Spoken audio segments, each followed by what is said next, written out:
Grabe guys, tag-ulan na. Well, ganun talaga. And this rainy season, we are going to give you a review of the 2025 Honda Brio RS. Let's go.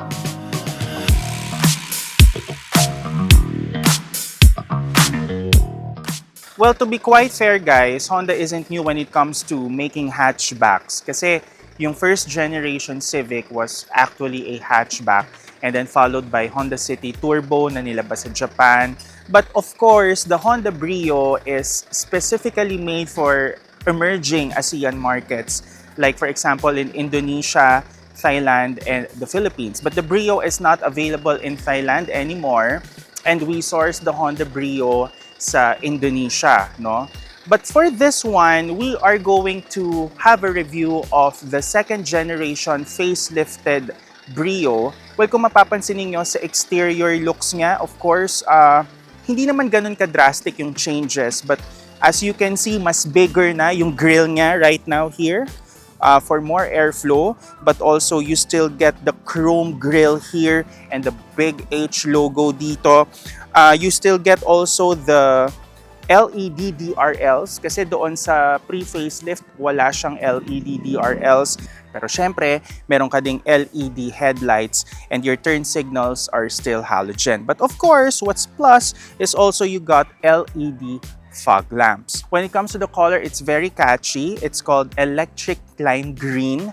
Well, kapag meron ka naman ganitong klaseng sasakyan na maliit, at the same time cute, syempre, parang gusto mo medyo mapapansin ka kung ganitong color yung pipiliin mo. But you have lots of colors to choose from kapag bumili ka ng Honda Brio RS. Now, for the wheels, you get 15-inch alloy wheels wrapped in Bridgestone Potenzas. So this is really sticky and of course, you get good feedback on the road. Now, also, pag RS ang pinili mo, you get the black top. Oo, so black top tayo dito. Black top. Parang masaya yon. Charot.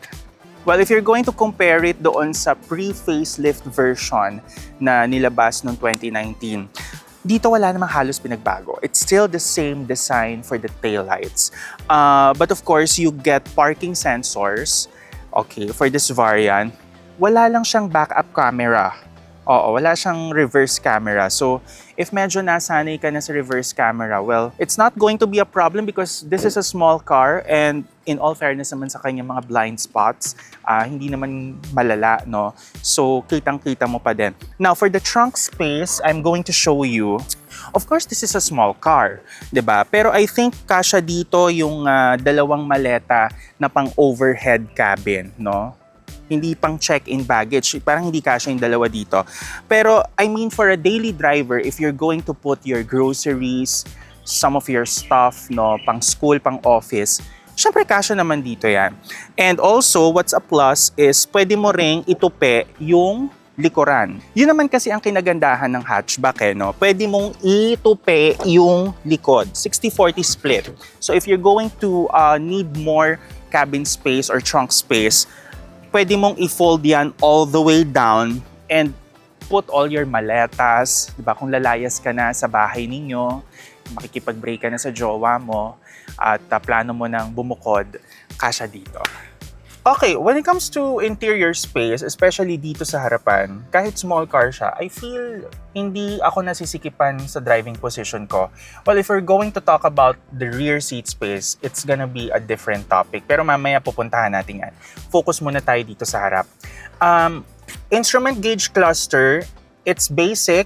Of course, you get your tachometer, your speedometer, and then your fuel gauge. We just don't get the Optitron option from Indonesia, no? So iba yung spec ng Indonesia sa Philippines. It's not always a one size fits all production, no? You also have orange accent dito that indicates that this is the RS variant dito sa ating aircon vents. Now, your infotainment system is made by Kenwood. So it's giving 90s Civic and CR-V vibes kasi nung mga 90s yan ang mga infotainment, no? But you get Android Auto and Apple CarPlay this time. Now for the AC controls, buttons pa din tayo dyan. Syempre, wala lang automatic na AC, no?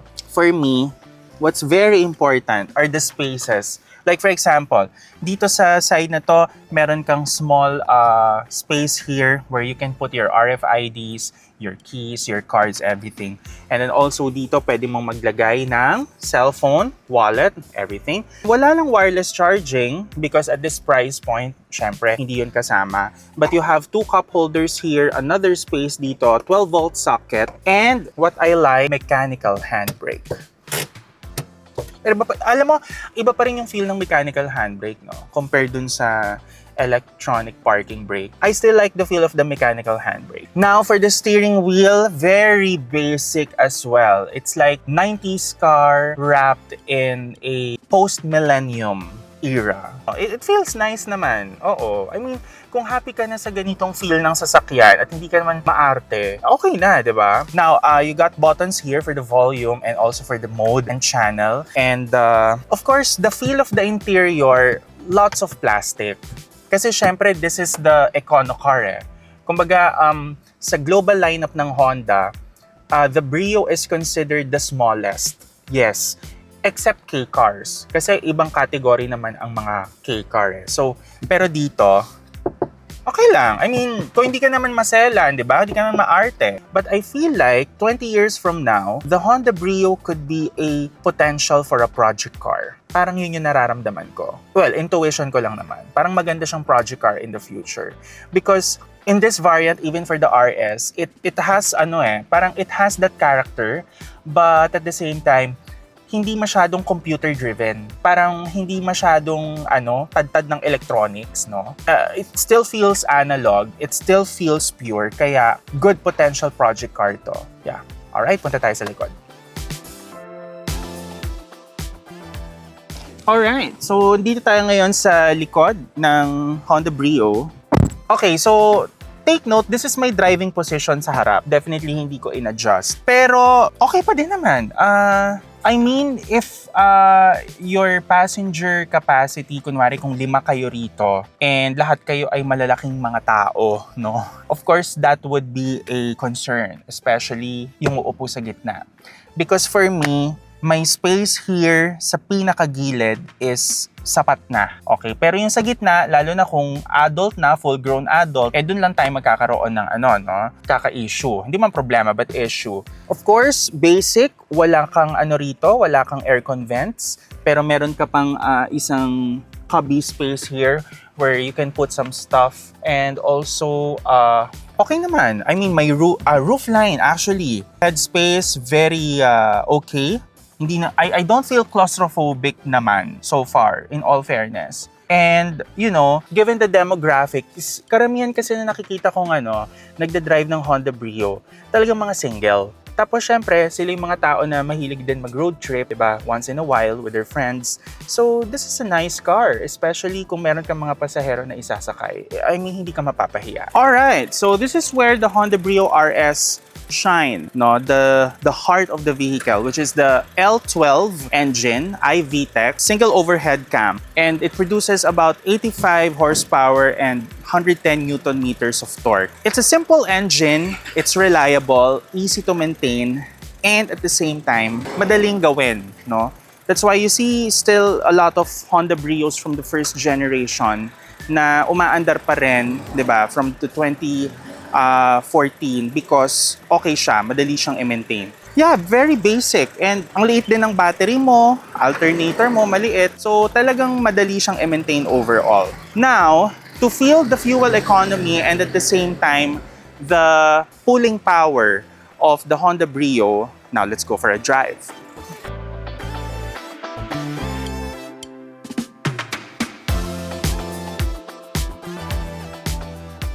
So we are driving the Honda Brio RS, and as you can see, we are here in the expressway. Now, I have few notes lang about the car. This is the cheapest Honda that you can buy in the lineup kasi meron pa ring manual na Brio, but the top of the line RS costs about 863,000 pesos. And malaki yung jump ng price as compared to the pre-facelift variant or model. Pero minimal lang din yung mga naging changes. Mostly ng changes na nakita natin are on the exterior part. For the interior, almost the same. Almost the same. But of course, if you are a buyer of a car like this, syempre may mga wishlist ka na hahanapin mo. Kasi syempre, kung bibili ka ng auto, nagtaas kayo ng 100,000 pesos, mahigit. Eto ba yung mga naging upgrade? Ano yung mga naging upgrade? So mostly on the exterior part. Mechanically, wala rin masyado because you still get the L12 engine, which is a single overhead cam. Wala rin namang nilabas pa na DOHC na L12 engine. Now let's talk about driving impressions. The car feels light. It feels nimble and easy to operate because this is such a basic car. Para sa akin, ang Honda Brio, parang tulad siya ng Honda Jazz. It's such a character car. Sa mga enthusiasts, the Brio was actually slotted below the Jazz and the City hatchback because for its price point, ang tina-target talaga ng Honda para sa mga buyers yung first time bibili ng sasakyan. Siyempre, yung kumbaga wala pang pamilya, single pa lang, or hindi naman kaya small family na merong isang anak. And alam mo na, simple mamuhay, di ba? Of course, speaking of simple, the car is so simple. It's easy to operate. And as I've mentioned earlier, the car is not loaded with electronics, di ba? Hindi siya loaded with electronics to the point na baka mamaya at a certain year, baka mag-break yung electronic na yon, no? Yun lang. So, I feel like 10 or 15 years from now, you will still see a lot of Honda Brios on the road because of its simpleness. For me, my wish list is for its price point. Sana nagkaroon na siya ng Honda Sensing because even for the top-of-the-line variant, wala siyang Honda Sensing. But maybe Honda is targeting those buyers and first-time car owners who still want to get a lot of involvement when it comes to driving. Like for example, hindi ka masyado magre-rely sa ADAS. Kapag aatras ka, hindi ka magre-rely sa screen. Kumbaga talagang 360 degree yung vision mo. Tingin ka sa likod, tingin ka sa side mirror, tingin ka sa... Kumbaga, total driver experience when you drive the Brio. And I feel like this is a 90s car in terms of character, not in terms of feel, because yung feel iba yun eh. When we talk about 90s cars kasi it's pure, there's a lot of engagement, di ba? It feels raw. But what I am trying to say is, this is the type of car that is 90s in character, wrapped in post-millennium era. I remember the EG hatchback, the Civic EG. It feels like that. Parang ganun yung feel niya. What more, the manual, which is more engaging to drive dahil nga, syempre, you are shifting gears, you are in the total control of the engine. So, mas engaging siya sa feel na yon. In terms of fuel economy, that's where the Brio shine because the L12 engine is very efficient. Mixed driving, we get 12 to 13 kilometers per liter. And on the highway driving, we get about 18 to 19 kilometers per liter. And that's not bad at all. Hindi na masama, di ba? Lalong-lalo na kung ito yung daily driver mo. There are some nitpicks na meron kang mapapansin. Like for example, for an 800,000 pesos plus car, you were expecting sana na at least push button start, 'di ba? Pero ito kasi rotary start pa rin susi desusi. And of course, may mga buttons ka dito na nawawala. Alam mo meron tayong tawag diyan yung spec na wala sa Pilipinas, pero sa ibang bansa meron. Ang tawag natin diyan, poverty spec. Charot. No, don't get me wrong on that one. But still, the Honda Brio RS is a good car. It's a fun car to drive. Especially if you are after the ease of driving. Madaling i-park, madaling isingit. Pero wag natin gawing character na parang magbababad tayo sa overtaking lane. Huwag tayong gano'n. Charot. The CVT is refined. It is engaging in a way na if you put your foot na mas madiin, it goes to a certain RPM, like for example, 3,000 to 4,000 RPM to get you to speed, and then it kind of goes back to 2,000 RPM for the efficiency part. So parang para sa akin matalino and intuitive yung CVT on that part. And actually, yung sport mode talagang kakailanganin mo lang kung talagang paahon yung kalsada. Now my question here is the Honda Brio or this kind of car sa segment na to, is it still relevant? Kasi ang dami mo ng options eh, 'di ba? For a price point of 850,000 mahigit, kung may ganun kang pera ngayon, anong pipiliin mo? Magse-sedan ka na ba? Magse-second hand ka ba na MPV? Or you still get the peace of mind when you buy a brand new car? Para sa akin, yes, it's still relevant because Honda Brio is actually one of the top-selling nameplates of Honda Cars Philippines. And it sits at around the third spot. So, doon mo masasabi na may market talaga for cars like this. And of course, since this is specifically made for emerging markets in the ASEAN region, doon mo masasabi na dumadami din yung mga tao na may kapasidad na bumili ng sasakyan. Pero sana, dumami rin yung capacity to have more roads, but of course, improve the public transportation.